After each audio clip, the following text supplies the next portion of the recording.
ক্লায়েন্টের বাড়ি পৌঁছানো মাত্র আমাকে বলে দিল তুমি বাড়ি চলে যাও। তো এই কথাটা কেন বললো অবশ্যই তোমাদের সাথে শেয়ার করব।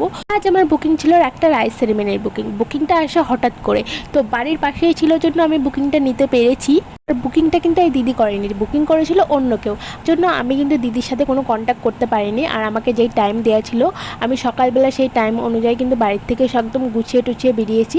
আর আমি কল করে যাচ্ছিলাম, কেউ কল রিসিভ করছিল না, এসএমএস করছিলাম। পরে আমাকে এসএমএস ওই পাশের বাড়ি থেকে এসএমএস করলো যে তুমি চলে এসো তোমার টাইম অনুযায়ী। এবার কথা হচ্ছে আমি তো বেরিয়ে যাই, তো বেরিয়ে যাওয়ার পরে আমাকে আবার এসএমএস করলো যে দিদি তুমি 1 ঘন্টা পরে এসো, যে সাজবে সে এখনও রেডি হয়নি। আমি তো প্রায় পৌঁছেই গেছিলাম, বাড়ির সামনেই প্রায় চলে এসেছিলাম। তো আমাকে দেখে বললো যে তুমি চলে যাও, 1 ঘন্টা পরে আমি ফোন করলে তখন এসো।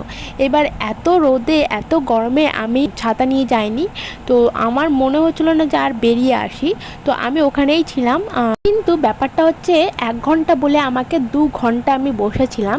তো 2 ঘন্টা পরে যখন আমার কাছে আসে সব কিছু সেরে টেরে বাচ্চার স্নান টান করিয়ে নিজে রেডি হয়ে আসে, তো প্রায় তখন লোকজন আসা শুরু করে দেয়। আর বাড়ি থেকে ভীষণই চাপ দিতে শুরু করে যে তাড়াতাড়ি করো তাড়াতাড়ি করো।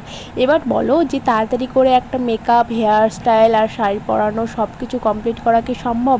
তো আমি প্রায় মেকআপটা তাড়াতাড়ি করে কমপ্লিট করে দিই, শাড়িটাও পরিয়েছিলাম, কিন্তু হেয়ার স্টাইলের সময় ভীষণই তাড়াহুড়ো করে দেয়। এবার আমাকে বলে যে তুমি তাড়াতাড়ি করে যা খুশি করে দাও একটা।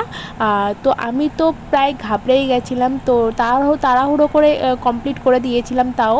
তো দিদিকে কেমন লাগছে অবশ্যই সবাই কমেন্টে জানিও।